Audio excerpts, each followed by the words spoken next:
We're continuing our conversation with a powerhouse team of veteran producers, supervisors, and artists who presented a panel at South by Southwest 2025 titled Visual Effects in Indie Film? Yes, You Can, on this episode of VFX for Indies.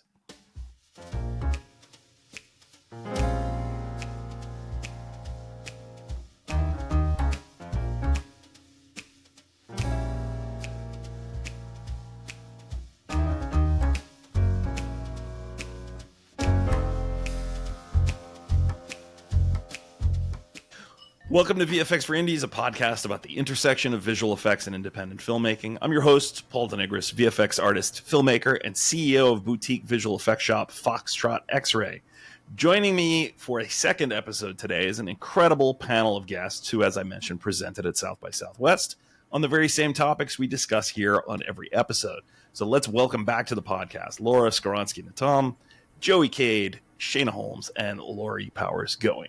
You can check out part one of my conversation with them by following the link in the show notes, going to vfxforindies.com, or clicking the link in the upper right corner of the screen right here on YouTube. Thanks for joining me on the show again, ladies. Let's jump right in where we left off. We were talking about advice that you would give to filmmakers who are new to using VFX, and you all had some great advice that definitely builds on a lot of what we talk about here on this show. Let's just continue on that thread. What can a filmmaker who has little to no experience with VFX do to educate themselves or to find the right artists, the right people to help them achieve their vision? Find similar films, what your vision is, watch them over and over, study them, watch the BTS scenes, behind the scenes, go find all of the extras. Used to be on the end of the DVD, menus or Blu-ray menus, but you can find a lot of things online. Network at local meetups, find people that are approachable professionals and start up conversations, because we all want to talk through these things. We all love the work, want to do the work. We want to help you. We want to get a vision to bring it to life. So watch for events at local schools. I've been to a few events at UT here in Texas a few times. Here in Austin, there was like an animation celebration. They've brought in amazing leaders in the animation and film industries. So just watch for all of those kinds of events and get out there and talk to people. Now we're members of Women in Film here, and I've gotten a lot of work and introductions through that organization. We have like 500 members here. So I don't know what organizations might be local to any particular filmmaker, but there's always some kind of organization like that, that you can look into. And then also as an independent filmmaker, I've gone to a lot of film festivals and met a lot of filmmakers. And especially, if you're like doing short films and really low budget films and you go to a film festival, you're going to meet a lot of filmmakers who are working with the same budget and film types that you are. And you can talk to them about who they use. I just went to one this weekend, the Chicago Horror Film Festival, in case you're interested. Every single film there had a visual effects artist or visual effects supervisor listed. So you can see visual effects is very popular for short films and low budget films now. So I'm sure you could get a lot of recommendations from those filmmakers there and whatever film festival you're going to. Yeah, especially in genre, horror, sci-fi, fantasy, that sort of stuff. VFX is just part and parcel of those genres, and for sure, if you're going to work in those genres, you just need to know what's possible, at the budgets that you're. Yeah, I will say that when you approach visual effects producers or supervisors or artists, they always want to see some kind of reference. Yeah. So watching similar projects that are kind of at the same level of what you want to create, even if it's not the same effect, even if it's like, I want to make my character turn into a wolf, but here's a movie that does it in a similar way, but they're turning into a mermaid or something like that. So trying to find similar level projects that also seem kind of your budget level, and then looking at the credits and seeing who worked on it, and then seeing if you can reach out to them, because usually visual effects facilities or artists specialize in certain techniques, and if they've already done it once for someone else, they've got practice. So it'll be easier to talk to them about what they did on that one versus what you're looking for. Because every time, visual effects is always inventing something new. You may think it's the same exact effect every single time, but visual effects are used as a creative storytelling technique to create something that doesn't exist. So everyone's looking for something completely different. So having these references is really helpful to getting your point across of your vision without having anything that looks like it somewhere else.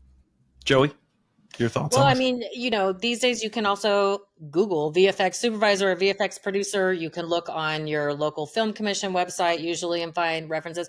But I will say, if you do that, I personally always advise ask around. Talk to people you actually trust to get references, because just because you find a VFX producer or VFX supervisor doesn't mean they're the person that is, you guys are going to automatically hit it off or they're going to become your trusted advisor. But if you can find that person out there, hold on to them. Yeah, the relationship between directors and VFX supervisors, I think it's as important as the relationship between the director and the DP or the director and the editor. You have to all be on the same page. We're all rowing the boat together. We need to be rowing in the same direction. Yeah. Thinking back on your careers in visual effects, can you pinpoint one or two shots or sequences where you felt like we pulled off the impossible? We did something that a filmmaker came to us with, and maybe at the start of the conversation, you were like, I don't know how we're going to pull this off for the budget and the time that we have and all of that. But you and your teams, really pulled something magical out of that. For me, it felt like every project from 2002 to like 2008 or 9, 10, something like that. It felt like every project was like that, because that was sort of that phase, right, where we went from everything having to be in a, on like machinery that was not everyone could use, right, to desktop. Everyone's able to produce VFX, and the studios were like, throw everything at VFX, let's make everything VFX. But they didn't know anything yet either, and so it felt very Wild West. And I remember basically everything we bid on, we would be like, but how are we going to do it? And we'd be like, I don't know, just tell them it'll be great, and like show them references, it's going to be amazing.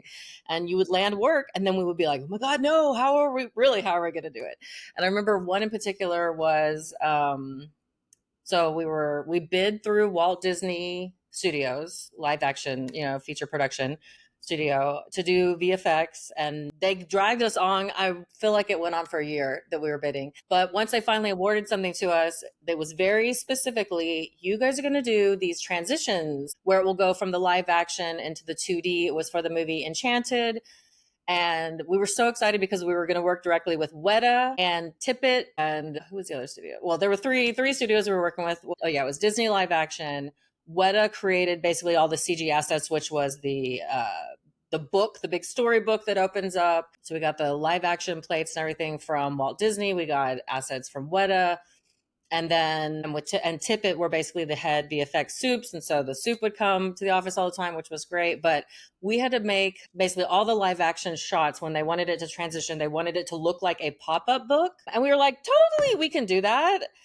No, we could not do that. It was super freaking hard. We literally physically had to make we had to physically make pop-ups because it was just so complex to figure out, it was crazy. And I don't think any of us slept for months, but it was amazing. And we're super proud of it. And yeah, it looks great. So, but very much so, we were just like, yeah, we can totally do that. But we had no idea. Felt like everything, all those jobs at that time period were like that. Appreciate your honesty there. It does feel like every single project, especially from a producing standpoint, you have to be strategic, especially you're on a tight budget, whether it's indie film or not. Like even the big, productions, everybody's got a tight budget these days. And so you've got to have fancy footwork and figure out, where the battle scar is going to be. And then where are we going to have to say, you know what, the back of that spaceship we don't ever see that on camera. Let's just leave it be gray box. Let's just leave it without any detail. Let's not spend any time or money or effort on something that we can be creative and cut around or not show. So, we had a few things like that in places that I've worked from a producing standpoint. Now, from an animator standpoint, I remember back to one of my first jobs in animation, which I got to work on the Sesame Street show. There was an animated show called Abby's Flying Fairy School. When we started, I think we had to animate something around 700 frames a week to get to our goal.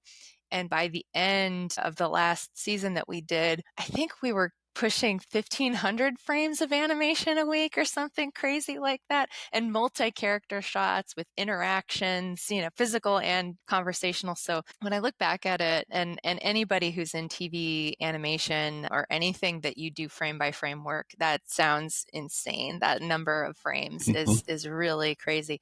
How we got through it, I mean, like I said, you have to be strategic. What are the biggest movements that people are going to see?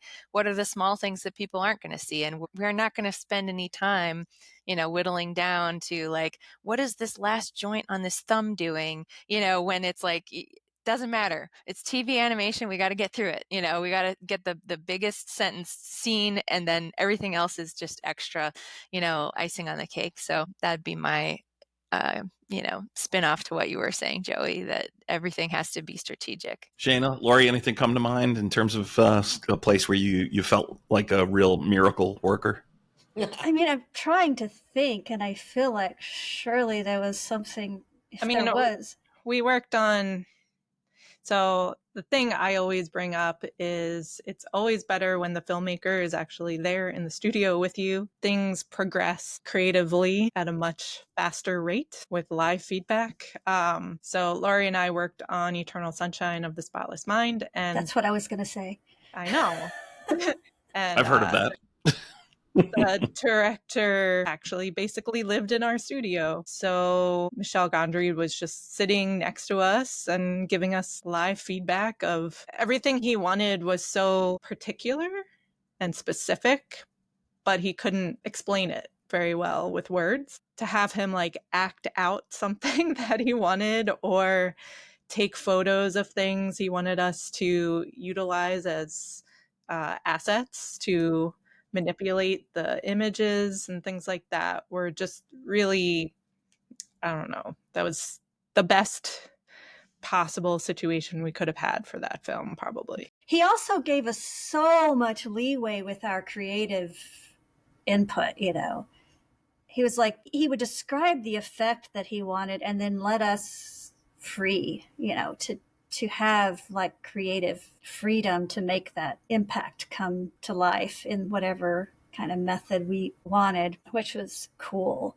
So I feel like that was definitely one of those things where, going in, we didn't know how it was going to turn out, but somehow it just turned out really, really well and really effective. And every time, maybe we heard a description of how this shot was supposed to look, like, somebody's head's supposed to turn upside down and it's supposed to go blank and blah, blah, blah. And we're like, okay. And we didn't have 3D or, any kind of CG at that place. It was all, compositing. And we're like, all right, well, let's do it. Shoot our own elements and things like that. But very organic. He turns his head around and it's the back of his head on the front of his head.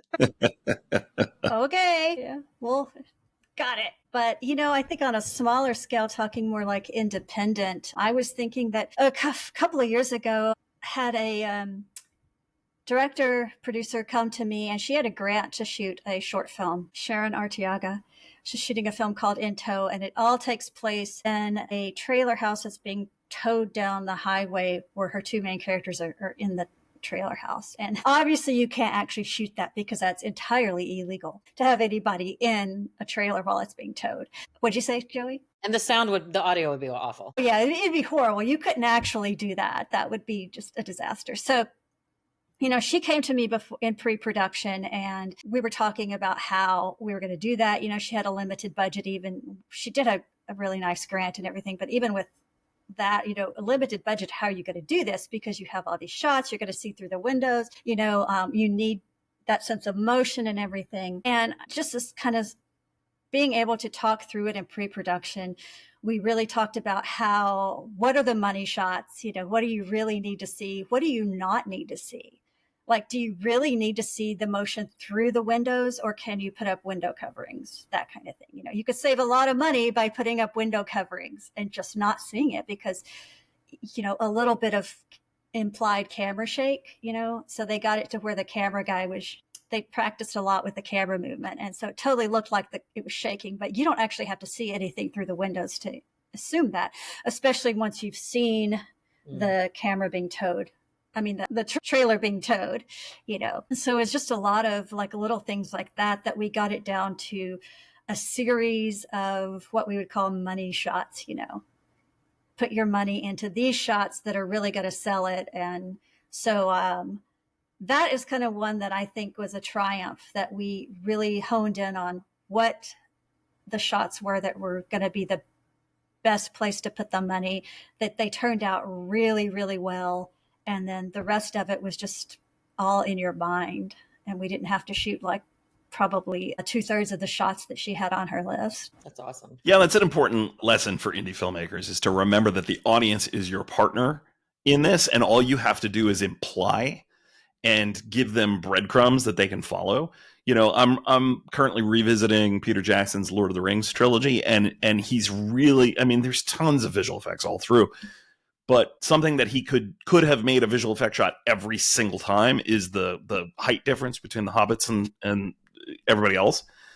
And he's very sparing with it. He just reminds you every once in a while, oh yeah, these guys are like half the size of everybody else. Every once in a while, it's a visual effect shot. All the rest of the time, it's just a matter of like eye lines and where he's putting the camera to just feed into that illusion. And the audience fills in the rest of it, So that's an important lesson, right? Filmmakers do come to us, all of us, thinking, I need visual effects to do every single shot in this sequence. And it's like, no, you just, if you're careful and you plan and you just pay attention to what the audience is thinking at any particular time, you can make them think they're seeing more visual effects than they are. Did you have a story, Paul, as far as you asked us about? Geez, I don't know. I think, pulling off miracles is our stock in trade, right? All of us, like, that's what we do. Geez, I have lots of things. Frankly, Laura, I was hoping that you were going to have a story about something that you and I had worked on together. I know, that's why. A little disappointing. If you've particularly felt like a superhero on one of the things, I'm happy to rattle off about one. But yeah, give me something and I'll tag onto it. Well, I was asking the same thing. So, like, is there a specific project that we've worked on? Okay, well, one project that we worked on together, Paul, is the for Oculus Meta Horizons, and we worked in conjunction with Lightsail VR and Crypt TV to make the Faceless Lady, which was really, really cool ghost story out of Ireland in castles, and it was done in stereoscopic as well. So that was a hurdle. Stereo 180 VR. Yeah. Yes. Yeah. And you alluded to one of the challenging shots on that show in the last episode. You were talking about the bird hitting the invisible wall. Yes. Yeah. There were definitely, creative challenges that we had to address, but even just the technical, one thing we've advised people in this and the other episodes is like, get in there, get in conversations, find a mentor, find someone who can talk to you about the experience, and we couldn't really do that for what we were doing for the Faceless Lady. It was kind of a breakthrough sort of VFX project that we couldn't go to our friends over at such and such studio and say, how did you do this? We had to bring on a stereo guy to help us understand convergence and disparity. We had to just sort of adjust our pipeline to understand that we would be tackling a monoscopic one eye camera shot first and get the VFX laid out and approved, and then duplicate that VFX for a whole other eye at the right, distance or whatever, so that once you put the headset on, it reads and you can see the depth without feeling sick. And that was I think if I were to pick one project we had together, Paul, that I felt was kind of a monumental task. I think that was one that, required us to have a lot of patience and a lot of discussion with all of our partners, all of our creative and technical partners. We had to have just constant, thorough communication. So that's something that I think we really thrived and excelled at. So I felt, to your question of when did you feel like a superhero, that one felt pretty cool. Yeah, for sure. There was a big learning curve, and in fact, I had Matt Celia from Lightsail on the show previously. Again, I'll link to that episode in the show notes, or we'll put it right up there on YouTube. Great deep dive into VR tech and all of that sort of stuff. And yeah, it was a lot of fun. And like you alluded to in the last episode, the CG bird hitting an invisible wall and then having to transition to become a real practical bird that lands at their feet in the plate. Seems like a really easy shot, but when you can't hide the seams because it's stereo VR and, the bird that is just, a tiny little thing on screen is suddenly blown up to this massive thing in your headset. Yeah, a lot of our traditional tricks as compositors kind of went out the window, and it was like, how do we make this work? How do we solve it? It was a really fun new frontier for all of us. Yeah, certainly. And it definitely, maybe an independent filmmaker might not be able to relate specifically to that experience. But to be honest, filmmaking in VR is definitely an up and coming thing that is, being tackled all throughout. You can have a spectrum of budget. I think you could probably do a production, small, like short form production in VR and utilize some visual effects to help, really sell your ideas, whether it's a series or whether it's a short or whether it's an independent feature. It is one of these, like, we're going to see more of it as the years go on. So I think as an independent filmmaker, never closing your mind to the possibilities of what form your story might. Maybe it is a film, maybe it's a TV series, and maybe it's something that people are going to watch in a VR headset. You never know. Yeah, for sure. And that, one of the topics that Matt and I discussed in that episode was the idea of shooting tests. He talked about how accessible the technology is, and I can't stress that enough. I think when a filmmaker comes to us and they've got something really, really ambitious, one of the things I'll suggest to them is shoot a test. Here's a tutorial for this topic, for this particular effect that was done in this movie. Watch this tutorial. Go shoot it badly, shoot it with, your roommate standing in who isn't an actor. Just shoot it, screw up the green screen, see all the ways that you can blow this, see all the ways that you can do this wrong. Let's get this out of the way before you're paying me to be on set, before you're paying your crew, before you're paying actors, before you've rented a studio. Go get the bad version of this out of your system. So then you can go, oh, okay, I see exactly how I shouldn't shoot this. This is what we need to do when we get to production. These tools are so inexpensive. A lot of the tools that we talk about, you can put on your MacBook.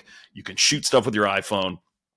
Just go shoot a crappy version of your effect to work through it. And even if you have to shoot that crappy version 5 times until it gets sort of okay, it'll maybe never be ready for prime time, right? You're a filmmaker. You're not a VFX artist, but you can now understand the world that the 5 of us live in, and you can communicate with us and our teams more effectively. So don't be afraid to jump in and get your hands dirty and actually try this stuff. There's so much stuff on YouTube now that you can look at just to figure it out and just to find out what other people are doing.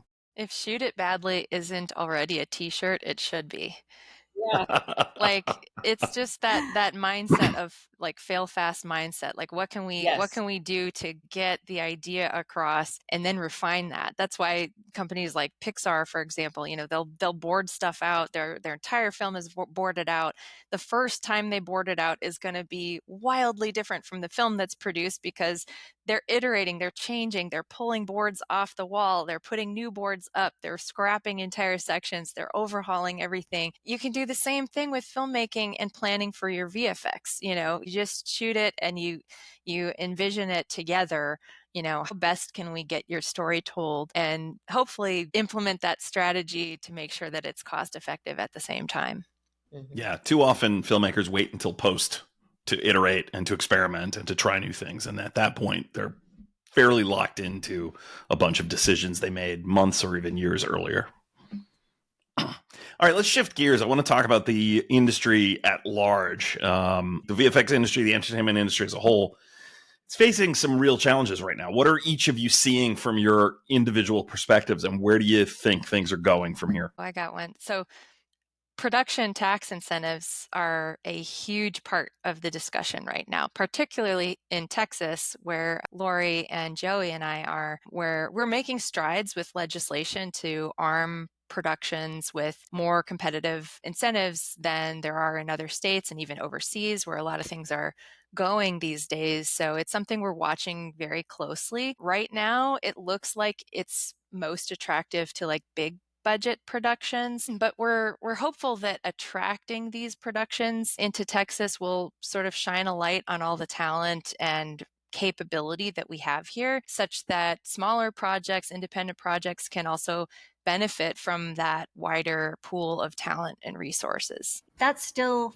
remains to be seen if that's going to actually expand to post-production, which has always been the thing, even when production comes into a state or a location that's induced by incentives, it seems like post-production often isn't included in that. So I would love to see more post-production spread out into localities like this. It is something that I'm also seeing a lot going overseas, not in the US in general. So that's been tough too. And, during COVID, there was a lot of being able to work from home. Now we're going back to working in office, and a lot of those in-office jobs are overseas to where it's not even an option for you or for us. So it is becoming, for me, a lot more of working on independent films just as a freelancer, piecemeal work right now, rather than being able to sign on with a large VFX company where I am getting steady work. Right. Shaina, Joey, your thoughts? Yeah, I was trying to look something up, but Well, I was just going to say, like, as a professor, I'm a new professor, so I'm very excited about it and loving collaborating with young people. But I will say I'm very concerned for them because they still have a mindset that they're going to graduate and get a job at a studio. I don't know. It's hard to, because you don't want to burst their bubble. They're 20, so cool. Go do what you want to do with your life. Absolutely. But also be careful because you're not going to have benefits and they're going to put you on a contract. And then what happened, you need to have a budget so that, when that contract ends, what are you doing next? And they don't know how to budget. And so I will say, like, I would love to hear more of where we think the industry is going. Cause one of the things I find myself trying to advise is like, well, first of all, I tell them to try to be generalist at the beginning. So you're learning as much as you can. You're trying a lot of things. You're finding where your aptitude is, and really then you can start focusing more and more and becoming more specialist on things. But, look at all, the industry is so vast now. Like you mentioned XR earlier.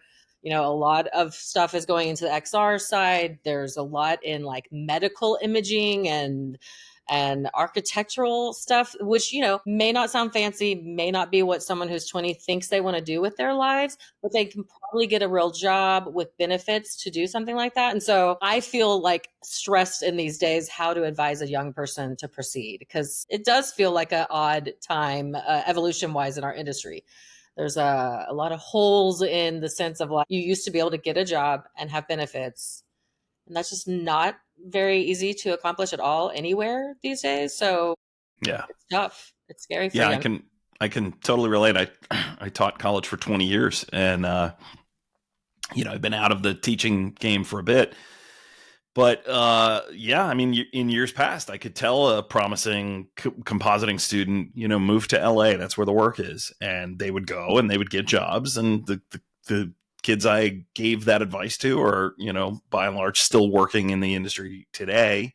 I hope, knock wood, but they could graduate and then go out to LA and within 2 years be working on Avatar or the Avengers or, a Star Wars project or something like that. And people have asked me, like, would you go back to teaching? And I'm like, I don't know. Like, I loved working with students. I loved teaching. But now I'm like, I don't know what advice I could give them, because I'm not sure myself, which is why I asked this question, because I'm looking for somebody to tell me what the hell's going on. Is this a good time for me to introduce my existential crisis duck lamp? The existential crisis duck. Yeah, you gotta, and I also have, I'm gonna just show off my desk toys. I have this little "This Is Fine" dog, where he lights up and glows and he tells you this is fine. This is fine. This is fine. These are tricky moments, and then you've got AI also in the conversation, and how many people think, oh, I could just do that with AI, right? Or couldn't you just cheaply do that with AI? Couldn't you just? And it's like, well, yeah, sure, but where's the quality? Where's the humanity? Where's the actual creativity? Are we seeing human souls anymore and human thought, or is it all just regurgitated, nonsense that is coming out of a box? So, yeah, it's definitely that, what you're saying about coming out of education and where are kids going? What can we tell people? It's a tricky thing, but making sure people are well-rounded and understand that it is just a different world now than it ever was. I mean, it's always going to be that way, right? It's always going to evolve, but being ready to tackle those differences and understand where are the limitations, where do I feel strong enough to challenge the limitations or to challenge the boundaries of a system that maybe we don't agree with, or maybe that is, prohibitive for us to move forward in a craft that we love. So I think that keeping your eyes forward on the tasks that are relevant to you, and always keeping your eye on where is it relevant in the industry, and being mindful of what's going on around you is super important. Well, I just think that the industry that students are getting in today is not the industry that we got into, and the craft that we have been in for the last 20 years is not the same craft that they are going to get into. So any ideology that they have that they are going to get into our industry is false, because they're simply not going to be in the same industry that we are in right now. It's going to be a completely different industry. They're not going to be practicing our craft. And they're going to have to learn AI. They're going to have to be integrated with AI. They're not going to be necessarily even using the same tools that we're using in 5 years, much less 10 years.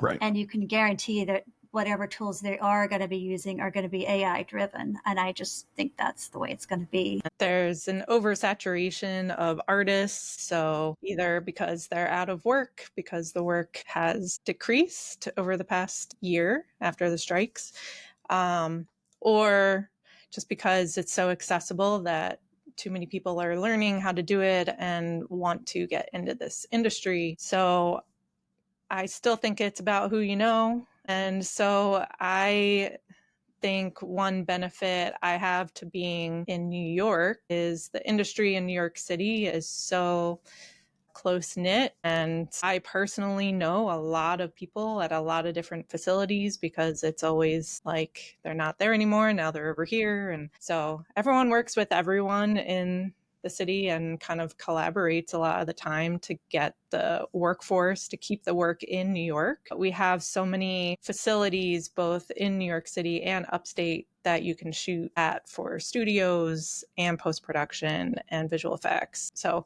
it's kind of like always growing here. And so I always take my students to New York City.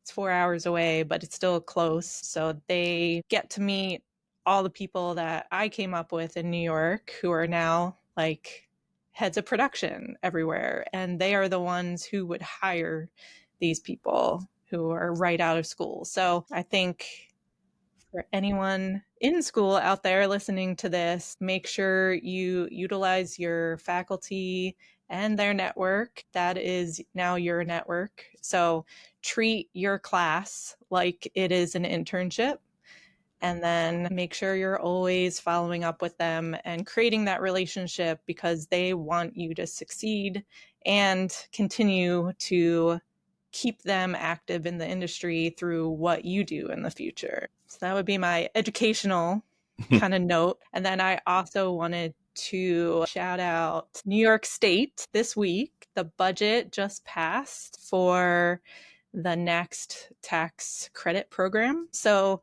it has been extended to 2036. And the really good thing we do here in New York is everything's separate. So there's a production credit separate from a post-production credit, separate from a visual effects and animation credit, separate from a scoring credit. So they're all separated, where most other states, I find it's production only, or everything's kind of lumped all together and it's kind of unclear how to do your production that way. But it's kind of amazing that it's 30% incentive here, and it's been reduced for the visual effects. I just wanted to read it. Spend thresholds for both visual effects and animation have been reduced from 20% to 10%, and the spend thresholds lowered from 3 million to 50,000. Great. Or That's sorry, 500,000. well, I was about to get really excited there. Yeah. Including overhead. So it's been reduced by 1/6. That's still a huge Yeah. improvement. And it's a great example for states like Texas that are coming into a new realm of production tax incentives. There are incentives for VFX and animation and post productions, but it's just like what you said, Laurie, it's a little difficult to navigate that. And it certainly looks completely inaccessible to me and my personal projects that I have access to with independent film and television production and commercials and trailers and things like that are nowhere near that threshold. You know, we don't have access to that. And my question to Texas MPA at the last event that they held was how might smaller studios reach those kinds of incentives on a smaller scale, because I think supporting local industry across all kinds of budgets is really relevant, and there should be room for that. It's, I think the expression right now is like, if you build it, they will come. If we build up our industry and support the big productions coming in with higher tax incentives, then we'll have more going on. And I believe that to some extent, but definitely clarifications are needed. Definitely more conversations are needed to make sure that we all understand how we can access these things and how it can broadly affect and support our local industry. It's very difficult with post-production and visual effects because, you have to build the infrastructure, which means there already has to be enough basis here to maintain a post house or a visual effects house. Mm-hmm. Here. It's not like it can just come and pop up and then go away when the production leaves. I mean, I guess it can, but there's a lot involved in that. There's a lot of money and infrastructure involved in doing that. It's not like where a production can roll in and set up, and then roll back out when it's done. Because the incentive has to do with hiring local folks most of the time, and it has to do with where they're actually seated. Right? It's not like a Texas visual effects company can outsource the work to people in California, as an example, and still get the incentive. It has to be Texas-based artists sitting at boxes in Texas for it to qualify. Yeah. I should move back to New York. That's where I grew up in New York. And, when I got out of college, I was trying to get a film industry going in Buffalo, New York. I mean, I'm one of the only visual effects people in upstate New York, so come join me. Yeah, nice. Well, aside from the tax incentives, one thing that we haven't really talked about is grants too. There's so many small to large scale grants that can be applied for. So like, independent productions can, like AFS, Austin Film Society, they have a grant. I know this will air later, but tomorrow their applications for the AFS grant for feature films will close. So it's a big it's a big boon for productions here. Which is statewide, not just Austin. Correct. Yes. Yeah. So there's lots of grants that might be more applicable to an independent filmmaker as opposed to necessarily right away a tax incentive. That's great. All right, I want to shift gears again because elephant in the room. This is my first all female panel of guests on VFX for Indies. And to be honest, I've only had one other female guest in 2 seasons of the show. And I think this really speaks to the inequality in the industry. It's not for lack of trying. Right. It's just who's out there. When I was at Encore Hollywood, for example, I was surrounded by hundreds of other artists, and I can only think of 3 or 4 of them that were women. So this is obviously an issue. It's something that I talked to my female students about when I was teaching, and tried to prepare them for the fact that they were going into a very male dominated industry. Tell us a little bit about your experiences with this inequality. Obviously, I'm not looking for you to name names or point fingers or anything like that, but just generally, how has it affected you, and what have you seen change over the years that you've been in the industry? Laura, why don't you go ahead? Well, I definitely noticed it as early as my high school and college computer graphics classes, in which they were a male majority atmosphere. So in a way, that early exposure to that lack of balance weirdly felt normal, because I came up in that. You're focused on your studies and excelling at your own skills, and you're not really thinking about the world at large or whether it's equitable sometimes. And then, towards the end of college, so I got this opportunity to go with just a handful of upperclassmen and grad students and a couple of professors to Poland for a month-long exchange program. And when we taught various aspects of computer graphics technology and software and practices and that sort of thing. And I was the only female on that trip. It was a small group, but I did go to the dean specifically to ask for that chance. And I'm grateful that I got it. It was at Purdue University in Indiana. So that was an important lesson. Women may not be necessarily selected first due to whatever reason. There might be a whole host of reasons, but if we stand up and let people know we're here and we're a force to be reckoned with, we're benefiting ourselves as well as the industry at large, that they would otherwise be missing out on half of the equation. So that's my experience. Yeah, that's a great starting point. I mean, when I was teaching, I would make an effort to kind of push my female students more into leadership roles. Some of them would say, I'm not really comfortable with this, right? And I would say, well, you have to get comfortable with it, because you have to advocate for yourself, because you are going into this industry that is predominantly male. And I said, you being in a leadership role serves 2 functions. One, it gets you used to having to speak up, right, and take the responsibility and prove what you can do.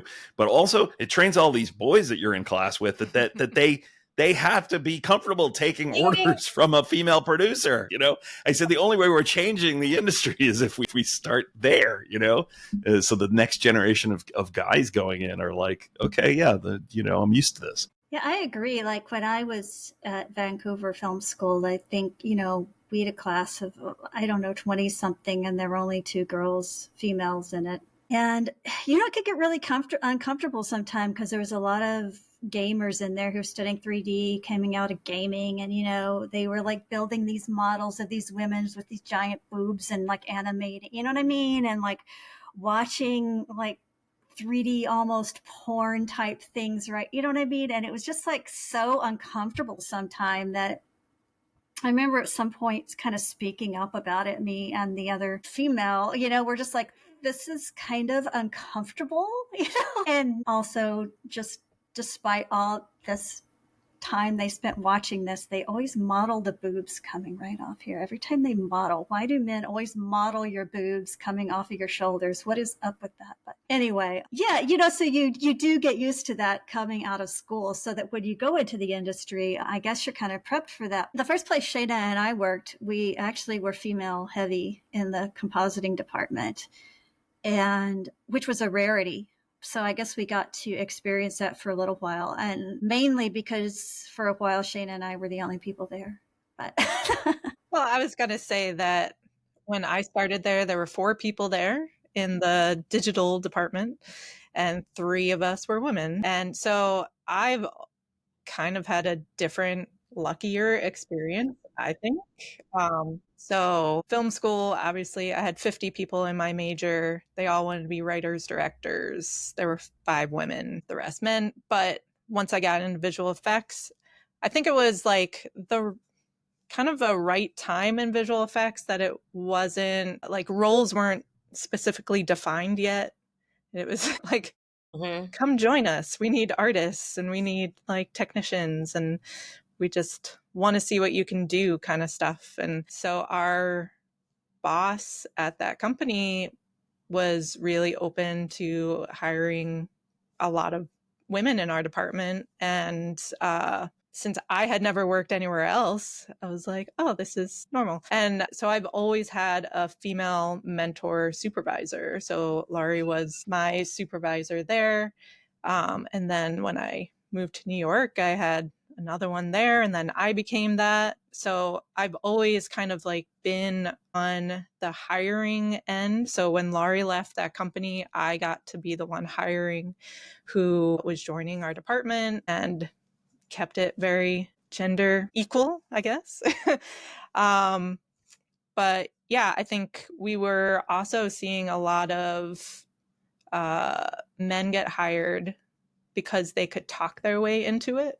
Mm-hmm. Whereas a lot of the women didn't have the confidence to say they could do certain things. So they were either hired at a lower rate than what they should have been at, or they succeeded and kind of like stayed for the long haul. Whereas the guys who we hired like flamed out in a couple of weeks because they could not do anything that they were hired to do specifically at that high rate. They were getting more than us. And it was kind of, I think later on as we were there, we kind of like learned that hiring kind of method, and it was kind of disheartening. But once I left there and went on to like bigger studios, you could really see how that technique really works in bigger studios. Whereas that kind of stuff was more, it was really obvious in a studio where there's like 5 people. If one person is getting paid at a senior rate and they're not pulling their weight, it's painfully obvious and they're going to have to leave. But when you have a studio where there's 100 artists, and somebody talks their way in at a senior rate, they could pretty much fly under the radar at that rate, producing just a little bit. And you can definitely see how in a studio where it's very male heavy and they can be one of the guys, like, I'm not going to call out any studio names, obviously, but definitely I was in a big studio where a lot of the guys would go out to lunch and go to these bars where there were scantily clad women, shall we say. Hooters. You know what I mean? Huh? Like Hooters? That kind of place, yeah. Get your beer and your lunch served to you by scantily clad women. And, just have like this whole bro cult, I guess. And, I could go sometime because I can hang, but it's not necessarily something that women want to do. It's not necessarily something that women should have to do to be part of a company, or to fit into a company or to get a promotion in a company. And so when you're in that kind of culture and you don't do that, like I could be a top performer in that company and still not get promoted, which I didn't. But then some of these younger guys who could just talk their way up got promoted. And I'm telling you this story because I had this experience where at this company, I was able to create this particular tool in the pipeline. And it was working for me. So I introduced it to my supervisor and he was like, wow, that's great. I'm going to send it up to IT, and IT implemented it throughout the whole company. So that was exciting. I made a tool that got implemented throughout the whole company. Anyway, so we start a new project and I get this new supervisor who's like this kid. I don't know where he came from, but he was one of these, talked his way into the company, talked his way into the supervisor position. So we're working. I'm working on the shot. He comes around. He's like, do you want to show me how you're doing that? And I'm like, I'm just doing it, And he's like, we have a tool for that. And I'm like, well, you can't use that tool for this particular shot. He's like, let me show you how to use it. And he proceeds to start showing me how to use my own tool. Yeah. At that point, that's when I was like, luckily my former supervisor comes by and he's like, dude, come over here and let me talk to you. But yeah, I left that company shortly after that. And it's just one of my stories about how like being a woman in the industry just kind of sucks sometimes, like why did that have to happen? And how did that happen? And you kind of want to just kind of go back and break down, like, what was the process where, as someone who had been an invaluable employee, how did I get overlooked? And how did this guy, end up in that position and not even know who I was or what, you know what I mean? Like, how did Right. that go down? Ended up exactly? mansplaining to you your own tool. Right. Yeah. And like I said, that goes back to, the lessons I tried to impart to my female students. Like, if you don't speak up, you will get run over, Yeah. You have to advocate for yourself. Yep. So, Joey, did you have something you wanted to add? I was going to say that I had the opposite experience to Shaina, because I can't think of ever reporting to a woman. And honestly, there just really were very few women. I have always been in VFX and animation in Texas. So I think that, makes it a little bit different. There's just fewer women in VFX and animation in Texas than there are in LA and New York, percentage wise. But yeah, I've seen awful things for sure. And it's frustrating to me that our South by panel is sort of like feminist and subversive, because there were 4 of us women on that panel, and just shouldn't be like that. Frustrating. Yeah, and that's that's one of the reasons why I didn't want to make that the focus of our conversation on the podcast, right? The 4 of you are visual effects professionals with lots of experience to share with my audience. And I, because I've done it for a long time, have been able to like sort of reinvent my own career to remove myself from studios like that. And it's, not been the best financial choices, but it's choices that have made me so much happier. No, I totally agree with that. I think, the last time I worked at a studio, it was so frustrating, and you could actually feel certain people working against you, and you feel like the only reason that can be happening is just, and maybe not even intentional sexism, No, it's not but maybe always. It's rarely intentional, to be honest. Yeah, I agree with that. It's rarely intentional, but yes, since I have gone freelance and started my own company, and especially since I've been getting so much work through women in film and working with women producers and directors, it's just been like a whole different atmosphere. Mm. But even the men I've been working with as an independent visual effects supervisor, just getting personal recommendations. And I hate to say this to just slam my own generation, but the younger generation of people, of men, like, work with me completely differently than my generation and up. Mm-hmm. Yeah, I was going to say it is really different. It's almost like upside down for my students, because I would say that at least in my producing animation and visual effects class, there are more women than men in my class. And I will say, Paul, because I've seen a little, like you said, sort of cheerleading some of your women students to get them to push themselves out into leadership roles. Interestingly, I do in my young students, which are, currently 18, 19, 20, it looks to me like the women are much more confident with being leaders. Like, I have group projects in one of my classes, and they almost always, the director and the producer were women, almost always.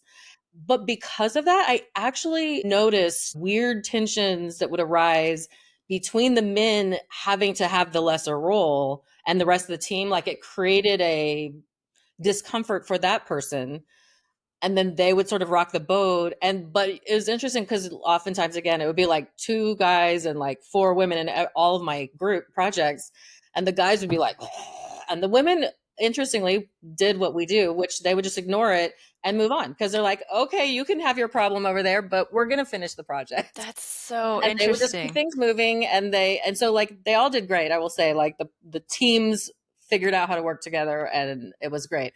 But I will say, like, with the current culture and all the things that are happening, like, I actually do worry now, which is insane because I have been so frustrated by sexism my whole career. But I actually do worry about the young men. Like, they seem very angry, very frustrated in the same way that I was. So it's interesting to watch that sort of, like, to me, it feels like it's totally shifted upside down. It's a seesaw effect. Yeah. It's like, that was definitely a thing that I was thinking of too, is like, you grow up with this sort of imbalance, and it's like, it's the whole question of like, if a woman is disagreeable in a conversation, is she a bitch, or is she just being opinionated about, or educated and relaying her information, whereas a man can do that and not have the same.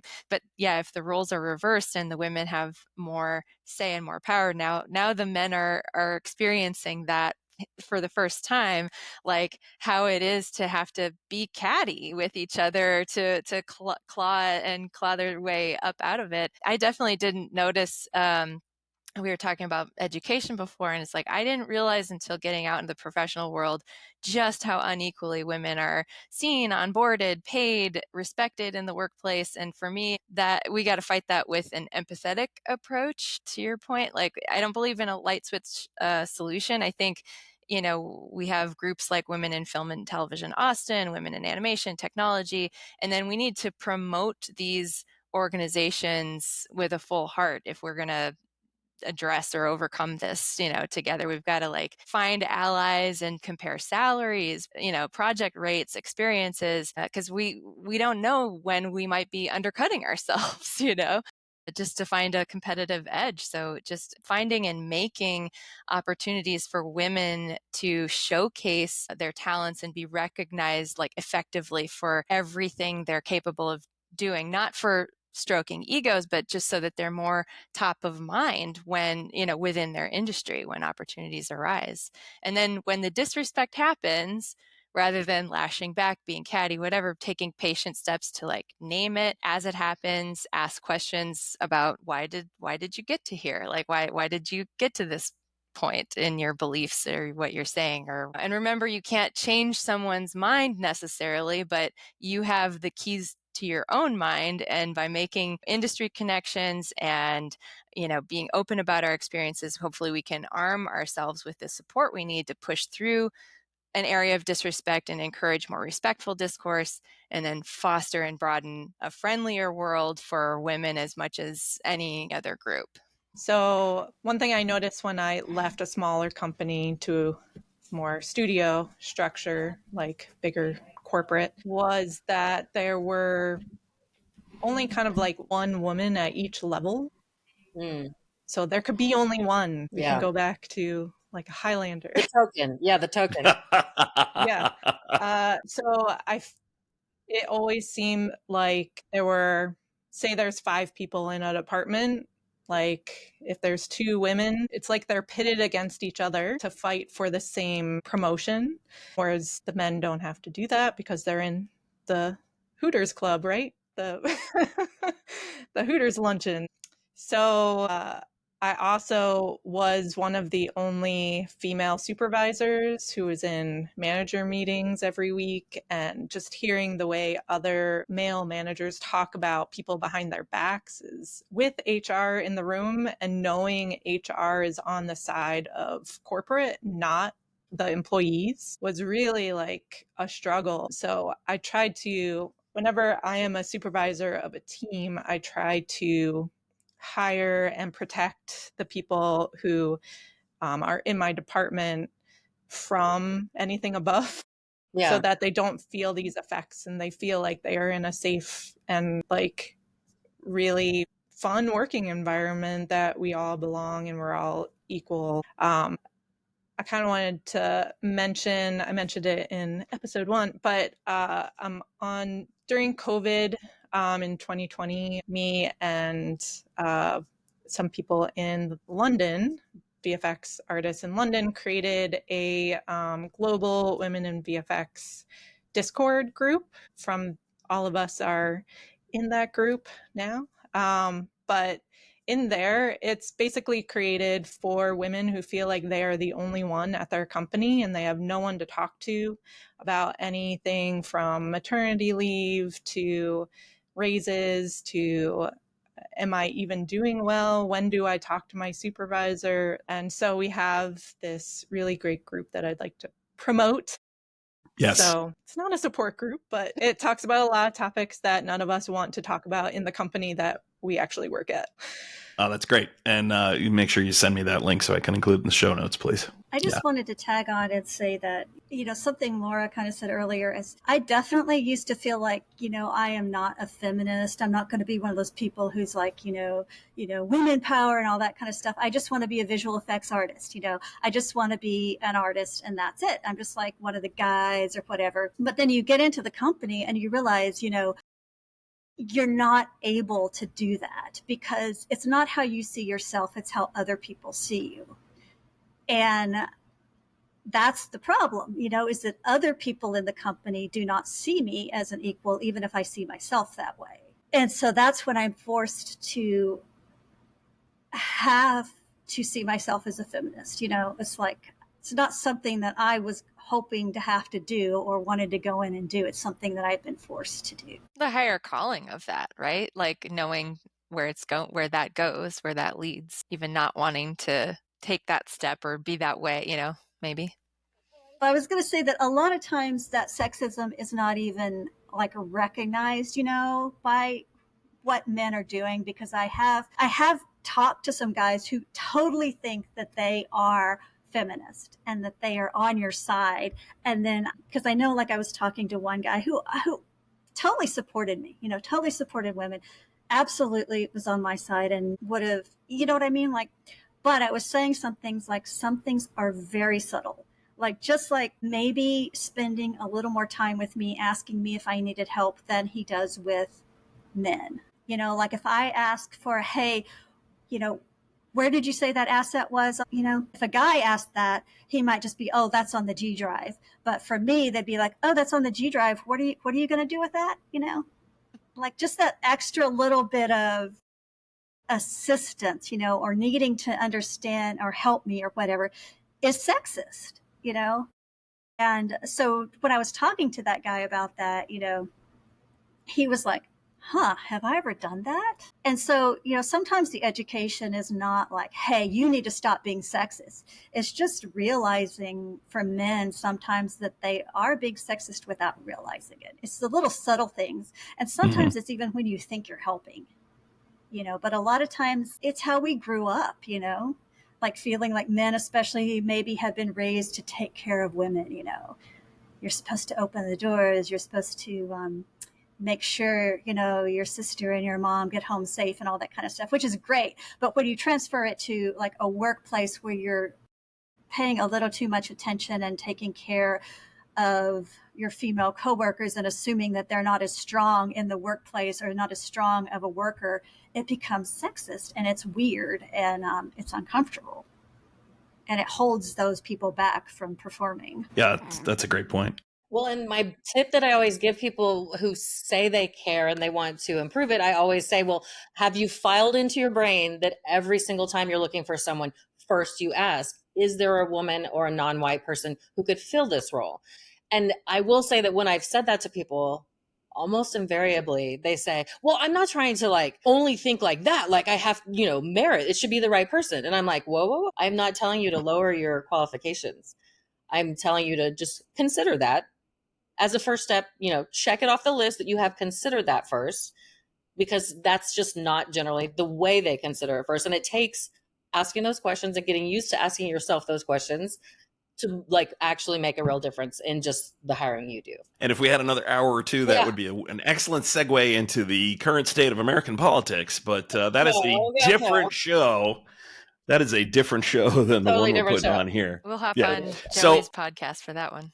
Yes, that's happy to join you on an episode of your podcast, Joey, talking about that. So what's next for each of you, really quickly? Any upcoming projects that people should be aware of? I'll just pitch the same thing that I did at South by. So Summer of 69 premiered at South by. I provided some visual effects with it with some of my former students. So my company's Flying Turtle Post. And it premiered on Hulu last Friday, and it was #1 on Hulu for the weekend. Woohoo! So go watch Summer of 69. It's got a lot of Saturday Night Live people in it. It was a lot of fun. Very fun. It was a fun watch. And I watched it at South by, and it was hilarious. Laurie, Joey, anything you want to promote? I currently have a short film that is making the film festival rounds, which is called Wildcat. It has a lot of visual effects, and I am trying to get some visual effects breakdowns out on that one on my website. The last feature I wrapped up visual effects on was called The End of Nowhere, and it hasn't been released yet, so I'm still following that. I just edited another short film called The Fires We Play With, and waiting for release on that, hopefully soon. I'm dropping in sound as soon as we finish this podcast.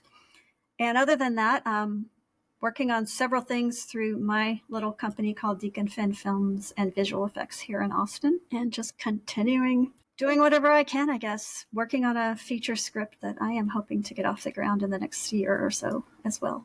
Yay!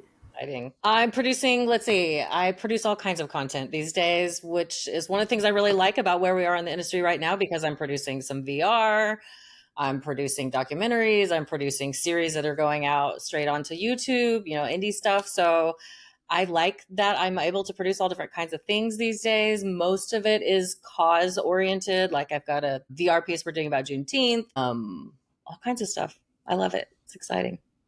Great. So Laura, cool. anything you want to promote? Right now I'm really focused watching what the industry is doing. So there's some really exciting things happening in pockets of our local industry. I'm hoping that I can attract visibility to it by inviting people to join my organization. I have a local organization called the Austin Professional Creatives. It's a warm and welcoming, free, community-focused group of creative people across multiple industries. So not just post or production or people, but there's musicians, artists, writers, directors, all kinds of folks. And we meet once a month for mixers, and anyone from students to industry vets who've been around for decades practicing their craft. We are in our second year and doing bigger collaborations with other creative groups that have been around for longer, that are kind of toying with merging with us. And we're doing collabs, and it's been great. We're looking at expanding our offerings, again, free, to include workshops and talks and reel reviews and other events. And again, just the whole purpose is to uplift our community, women and men alike, and all the facets in between. It's something that's very near and dear to my heart. So that's sort of personal, sort of professional. Of course, I work with Paul at Foxtrot X-Ray, and we get the luxury of working with a lot of indie filmmakers, TV series folks, commercial makers, video game or movie trailers, explainers. What am I not covering, Paul? There's so much that you covered it all. Everything. Yeah. We just wrapped VFX on a documentary called Flag Day. Mm-hmm. So we've done a number of shorts for filmmakers in LA, working through Issa Rae's Find Your People program. Mm-hmm. That's been a lot of fun. Screenings for those are coming up in Hollywood in June. Yeah.